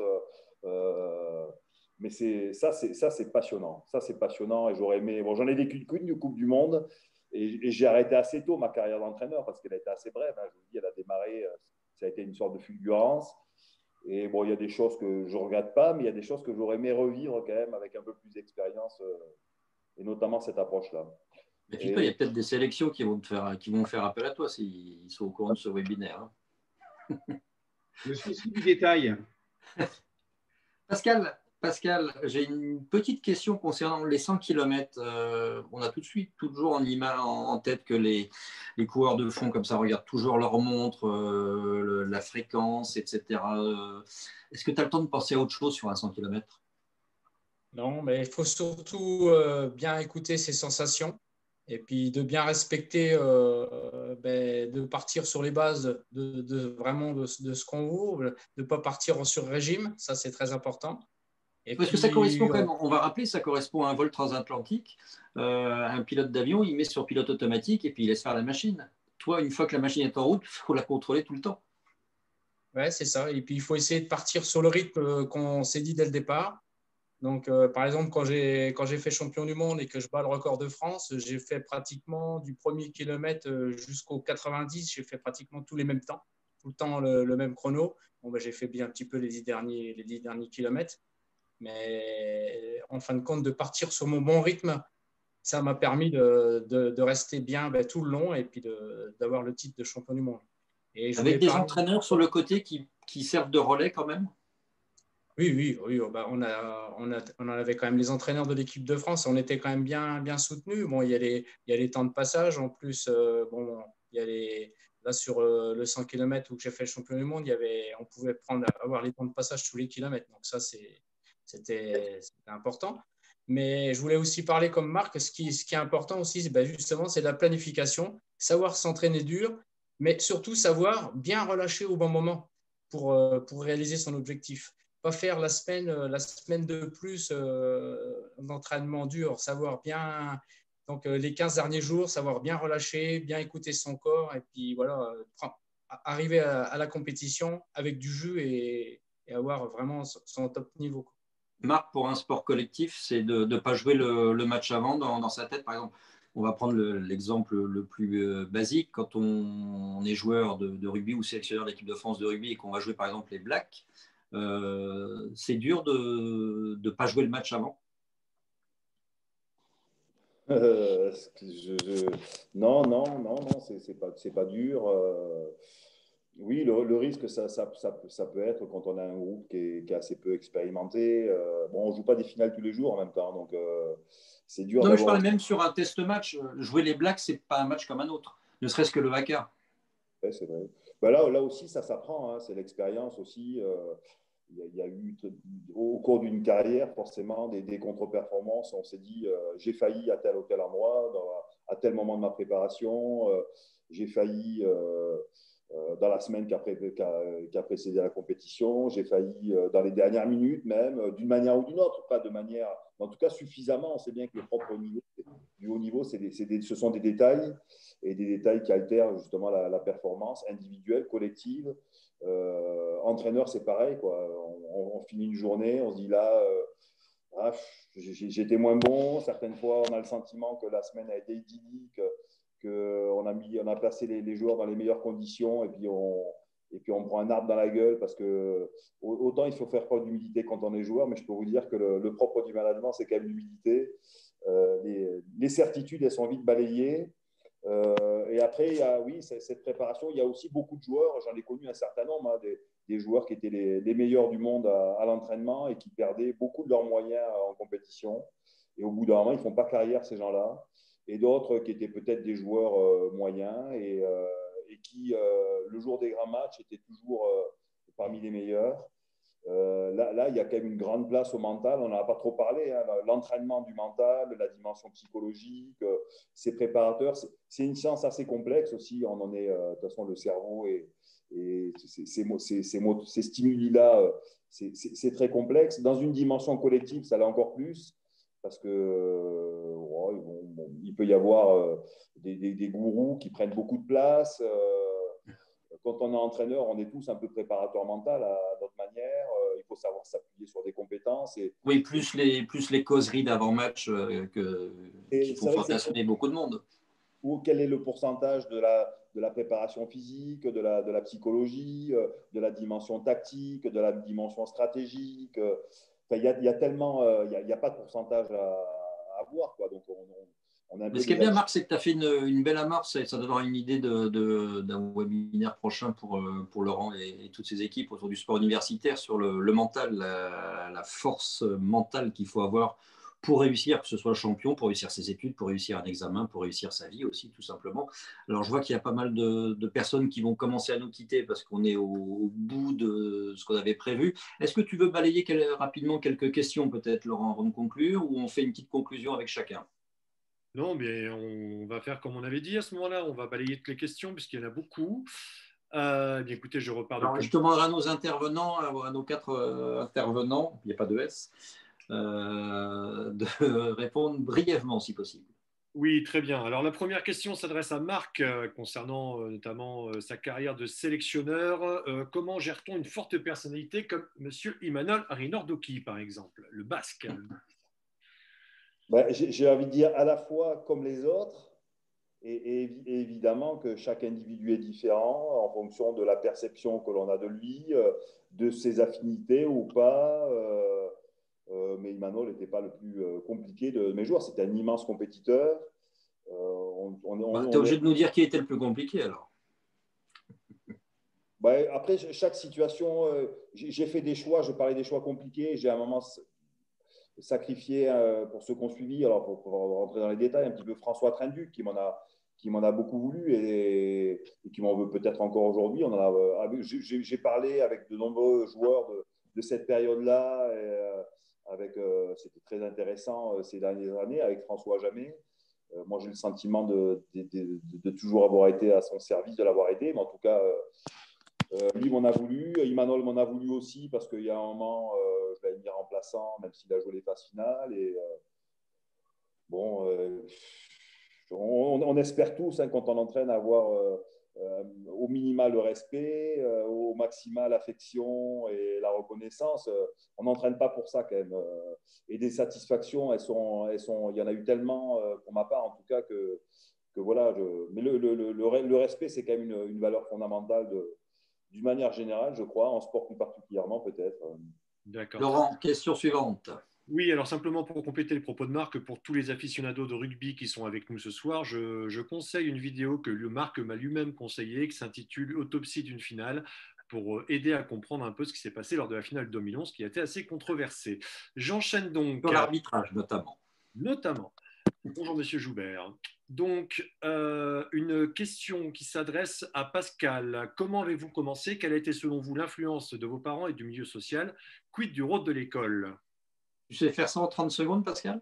Oui. Donc, j'ai commencé la course à pied à l'âge de 13 ans grâce à un ami de mes parents qui était donc coureur dans mon village, qui a terminé sa carrière sur un 100 km. C'est peut-être pour ça d'ailleurs que j'en ai fait. Et autrement, donc j'étais dans un milieu ouvrier. Hein, mon père était ouvrier vigneron. Et puis, les études, je n'ai pas fait beaucoup d'études. J'ai juste passé un brevet professionnel d'électricien, que d'ailleurs, je n'ai jamais été. Parce que j'ai travaillé assez vite dans les vignes, parce que j'avais la possibilité d'avoir un emploi de tâcheron. Donc, ça me permettait de pouvoir m'entraîner avec des horaires assez faciles. Laurent. Merci Pascal Une question qui s'adresse à nos 100 bornards et nos ultras. Donc, quels ont été les volumes, l'intensité et la fréquence de vos entraînements pour porter au mieux vos capacités physiques? Et puis, il y avait aussi une question sur le marathon des sables. Est-ce qu'il faut courir à la Sablière à Reims ou ailleurs? Tiens, Laurence, par exemple. Alors, pour répondre à quelle question? Alors, pour répondre à la question marathon des sables, effectivement, bien souvent, les personnes qui ont tendance à se dire, bon, alors je vais mettre le contexte du marathon des sables, c'est 250 km de course à travers le désert en 6 étapes avec un sac qui fait environ 8 kg. Et donc, on est en autosuffisance et on est uniquement ravitaillé en eau. Par contre, on doit prendre son équipement pour dormir, pour manger, se nourrir et voilà. Donc, Autant dire que ce n'est pas des boîtes de raviolis et d'haricots verts, hein. C'est un peu plus lyophilisé que ça. C'est un petit peu moins lourd que des boîtes de conserve, c'est sûr. En tout cas, si on veut lier l'intelligence à tout ça, effectivement, on ne prend pas les boîtes. Donc, non, on est plutôt dans quelque chose de lyophilisé ou autre. Donc, l'intensité de l'entraînement pour le marathon des sables, comme pour un 100 km, même en tant que femme, quand j'ai préparé les 100 km, on est sur des gros volumes qui vont pour faire large, pour ma part, de 160 à 200 km semaine. Donc, c'est quand même du bi-quotidien. Et quand on travaille, quand on a les enfants, voilà, il faut gérer l'ensemble. À la fin de ma carrière, c'est-à-dire que c'est pas si loin, hein, l'année dernière, fin 2019, je gagne les 100 km de Millau. De Millau. Exactement. J'ai 50 ans. Je suis plutôt contente d'avoir gagné ces 100 km de Millau. Tu te souviens de ton temps? Moi, je l'ai, ton temps. Est-ce que tu t'en souviens? 8h32. Ah non, 8h36, 46. Ah, 8h36, voilà.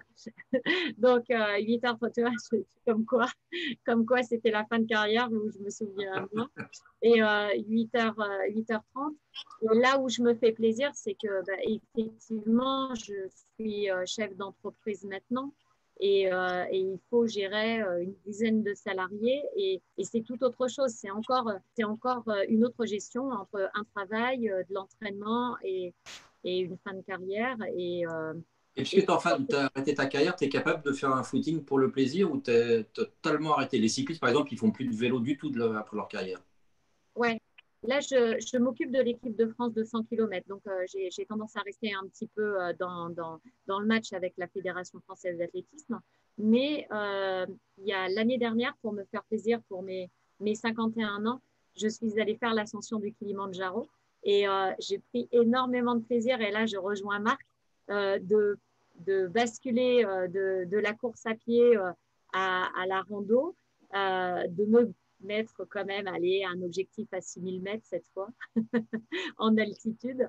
Et là, j'ai la Concagua dans la tête, j'ai tout ça et je ne peux pas me faire autrement. En fait, je m'aperçois que de me fixer encore ces foutus objectifs, quoi qu'il en soit. Je crois que jusqu'à la fin de ma vie, l'objectif après, c'est d'aller au lit. L'objectif, c'est d'aller dîner. Ouais, je sais bien, mais si vous me laissez parler, vous n'êtes pas fini.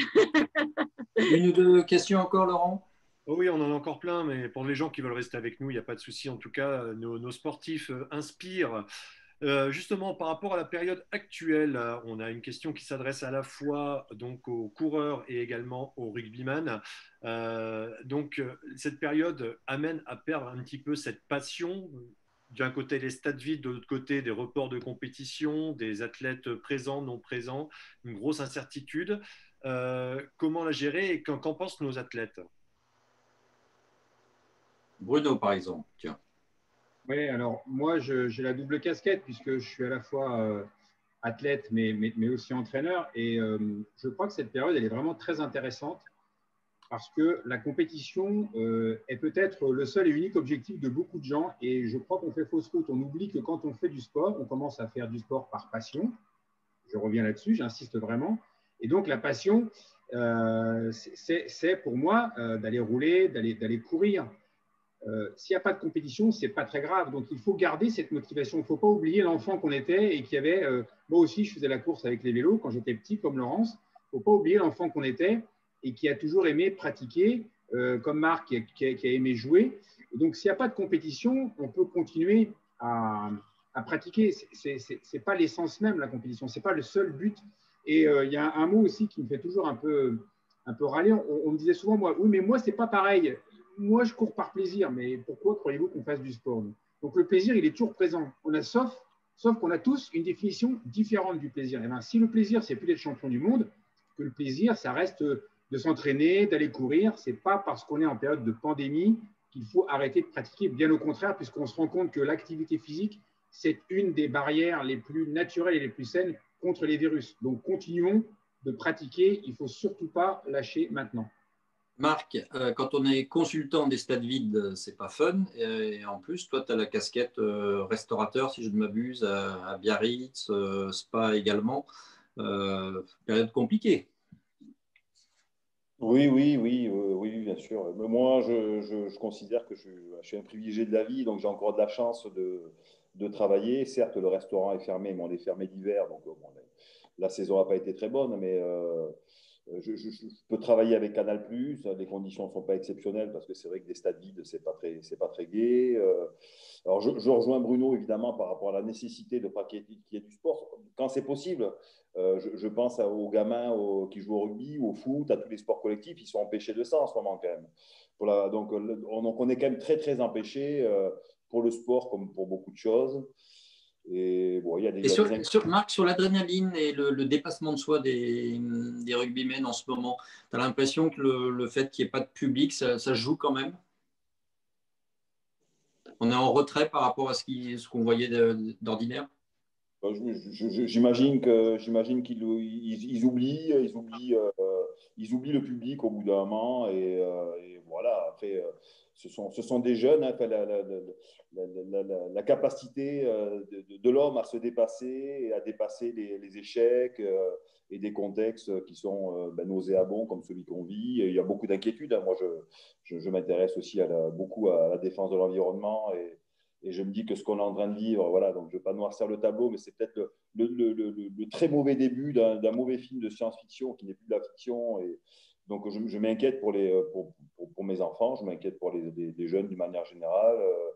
Et en même temps, il faut garder espoir, évidemment, parce que c'est ce qui nous fait vivre et essayer de saisir les opportunités, comme l'a dit Bono, continuer à pratiquer, évidemment, se donner des petites challenges. Il n'y a plus de compétition, mais aller chercher des sources de motivation.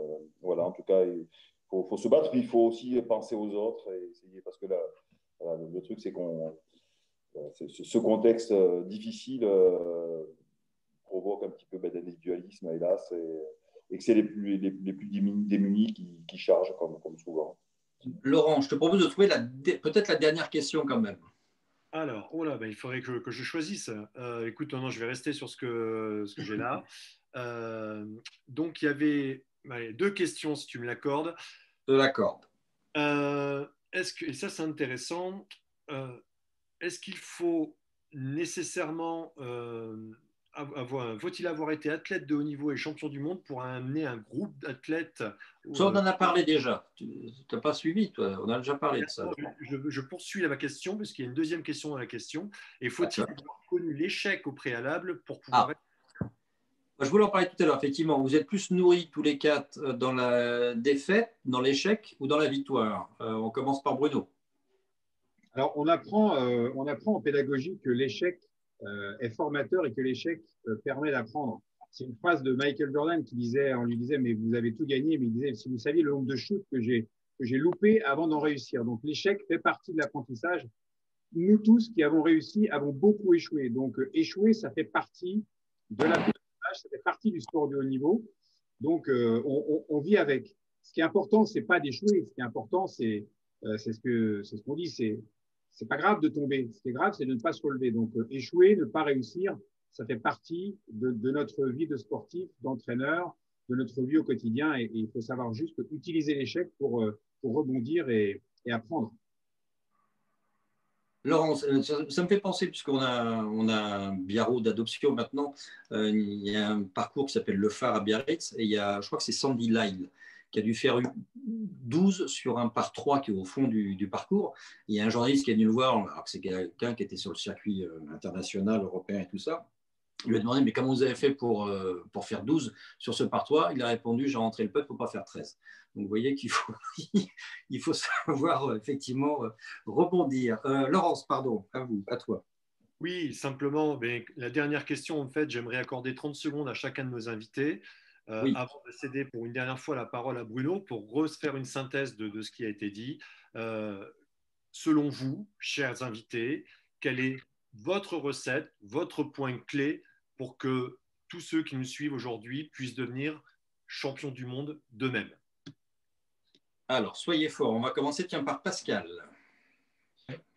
Déjà, qu'ils fassent leur passion jusqu'au bout, qu'ils essayent de bien planifier leur entraînement et puis ne pas se mettre des objectifs impossibles parce que ça, quand on se met un gros objectif, on peut être vite déçu. Donc, se mettre des petits objectifs, les réaliser et se faire un grand plaisir. Ça, c'est le plus important. Marc Lièvremont.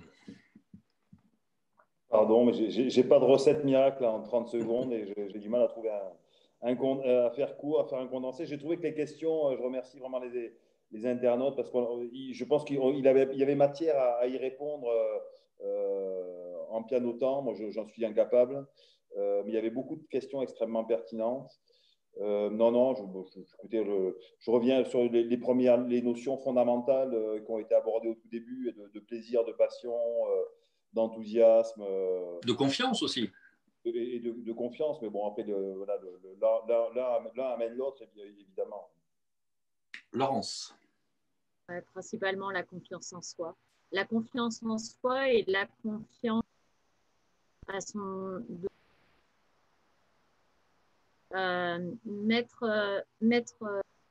ça a coupé. Moi, pardon. Il ne faut pas être égoïste. Hein. Il faut penser à son entourage et les inclure dans la réussite parce qu'en fait, ça fait partie de notre vie. Moi, ça fait partie de ma vie de famille, de ma vie de femme, de ma vie d'athlète, de ma vie, voilà, de me réaliser. Et je me suis réalisée et en fait, j'adore ma vie, mais j'adore ma vie parce que c'est tout un condensé. Et tout ça, voilà, c'est important aussi de se dire que la réussite, elle est collective et collective avec les gens qu'on aime. Voilà. Donc, se fixer effectivement des rêves, de passion, et vouloir réellement se réaliser et avoir confiance. C'est vraiment la confiance. La confiance en soi et de se dire que voilà, c'est possible. Tout est possible. Et si c'est possible, à vous de le réaliser, quoi. Voilà. Et Pascal a raison, effectivement, sur le côté des objectifs atteignables. Bruno, pour ton petit mot de la fin. Oui, moi, je dirais qu'il y a beaucoup de choses qui sont… On a parlé des champions. Il y a beaucoup de choses qui, selon moi, sont plus ou moins innées. La passion, on l'a ou on ne l'a pas. On ne décide pas d'être passionné. On est, et on est NAIT passionné. Donc ça, on ne peut pas agir là-dessus. Savoir saisir les opportunités, c'est pareil. C'est quelque chose que peut-être qu'on peut être plus attentif à ça, mais ce n'est pas forcément quelque chose qu'on peut travailler. Là, ce que nous demandent les internautes, c'est ce sur quoi on peut travailler pour y arriver. Les qualités physiques qu'on a, on peut les développer, mais il y a un levier sur lequel on peut vraiment beaucoup agir, c'est ce que j'appelle l'entraînabilité, c'est le travail. Donc, pour moi, la valeur travail, elle est très, très importante. Ça, c'est quelque chose sur lequel on peut vraiment agir. Donc, travailler pour être prêt le jour J, travailler pour développer les qualités qu'on a à sa disposition. On n'est pas tous des Teddy Riner et des Raphaël Nadal, mais on peut tous travailler beaucoup. Donc, moi, je recommanderais aux gens qui veulent être champions du monde d'eux-mêmes de faire avec ce qu'ils ont et de travailler beaucoup. Sachant que, je ne sais pas si ça sera la conclusion pour moi, mais il y a un point sur lequel j'aimerais bien terminer. Par rapport aux champions du monde, tout se joue sur le détail. Mais on l'a tous dit, ça. Ce qui va faire gagner une Coupe du Monde, ce qui va faire gagner un titre de champion du monde, tout se joue dans le détail. Et ce qui va caractériser celui qui réussit, c'est cette capacité à ne négliger aucun détail. Teddy Riner, Raphaël Nadal, il a beau gagner 13 titres, il ne négligera jamais aucun détail. Et ça, c'est peut-être aussi ce qui est important de retenir. Un grand merci Bruno. Je vais remercier également Laurence Klein pour toutes ces interventions qui étaient à chaque fois avec un objectif. Donc ça, j'ai bien noté. Je le garde pour moi. Merci aussi à Pascal. Une prochaine course, Pascal? Oui, là, moi, je me suis encore déjà mis un objectif. J'aimerais bien faire un 100 km à mes 60 ans, donc dans 1 an et demi. Bien, voilà, c'est lancé. Merci beaucoup, Marc Lièvremont, d'avoir pris du temps pour être en notre compagnie. Merci à tous et j'ai passé un très bon moment. Merci, bravo à tous. Je vais remercier également au passage mon complice, Daniel Costantini, en souvenir de nos petits matchs de handball commenter au travers de la France. Alors, il n'était pas content parce que de temps en temps, le midi, je l'abandonnais pour aller taper des balles au golf. Ah oui, j'ai cette passion-là, mais il faut savoir se fixer des objectifs raisonnables pour ne pas avoir la frustration d'un champion qu'on n'est pas. Mais au moins, on peut se faire plaisir et se dépasser soi-même. Laurent Duclos, le grand ordonnateur de ce webinaire extraordinaire, parce que je trouvais que les interventions de toutes et tous étaient vraiment remarquables et passionnantes. Oui, mais effectivement, en fait, moi personnellement, j'aurais aimé poursuivre la soirée encore 3 ou 4 heures, rien qu'à les écouter parler, puisque je suis sportif, mais je me reconnais là-dedans, c'est-à-dire qu'il y a des facteurs, je sais, qui m'ont manqué peut-être pour performer davantage et accéder peut-être à un autre niveau, marqué là, mais notamment en rugby, puisque c'était mon sport, et je suis vraiment admiratif de leur parcours respectif. Bravo à tous, et je vous remercie très humblement d'avoir accepté de participer à ce premier webinaire, parce que, bon, c'est un peu la technologie, hein, on ne sait jamais trop où on va. Je trouve que c'était une très belle réussite et j'invite les 110 spectateurs qui nous ont suivis ce soir à continuer à nous accompagner sur probablement d'autres webinaires. Je sais qu'il y en a également d'autres qui sont en préparation dans d'autres régions de France. Il y a Jean-Jacques Régnier notamment sur Dijon qui en programme un. Je sais que j'ai une collègue également sur Nantes qui en programme et on abordera d'autres thématiques. Je pense que cette valence académique, cette valence universitaire du sport U est importante en cette période et qu'on va continuer en ce sens. Eh bien, un grand merci. Je vous souhaite tous une très, très belle soirée et puis plein de sport parce que c'est le premier truc qu'on néglige généralement quand on est débordé. Comme on est peut-être moins débordé, faites du sport. Allez, salut à tous. Merci.